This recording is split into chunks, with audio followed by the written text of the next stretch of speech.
যে রাষ্ট্রীয় গোয়েন্দা সংস্থাগুলো কারা কারা নির্বাচিত হবেন, কারা কোন রাজনৈতিক দল করবেন, এইটা যদি নির্ধারণ করে দেন তাহলে শেখ হাসিনার বিরুদ্ধে লড়াইয়ের কি আর থাকলো,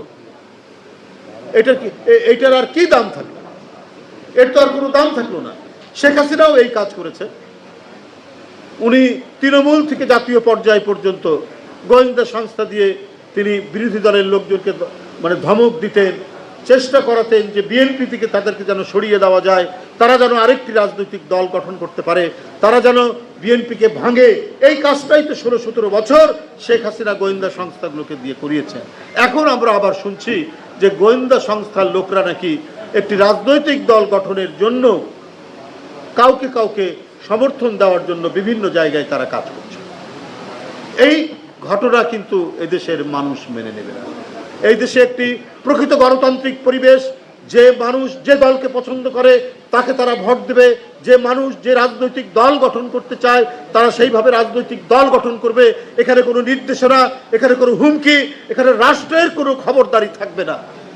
এইটাই হচ্ছে প্রকৃত গণতান্ত্রিক সমাজ, এটাই হচ্ছে প্রকৃত গণতান্ত্রিক রাষ্ট্র।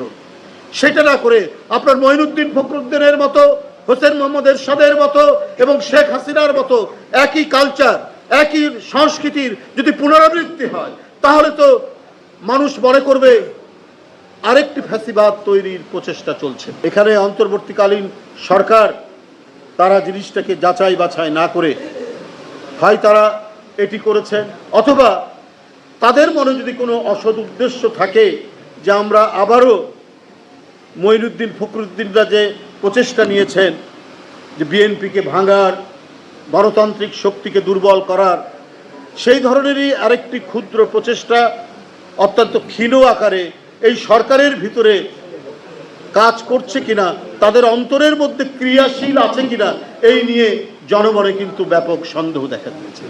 আমরা এখন এই সংস্কারের যে কি রূপ হবে, কোন পর্যায়ে নিয়ে যাবে সেটা আমরা বলতে পারি না। কারণ আজকে সাইবার সুরক্ষা অধ্যাদেশের যে আমরা রূপটি দেখছি, সেই রূপটিতে আমার কাছে ভালো কিছু ঠেকছে না।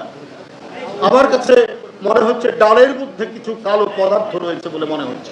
গতকাল মধ্যরাতের যে আগুন, সে আমরা জানি না, আমি কোনো মুখরোচক কথা বলতে চাই না। এই আগুনে অনেক নথিপত্র পুড়ে গেল, কিন্তু একটি ঘটনা আরেকটি ঘটনাকে সন্দেহ তৈরি করে।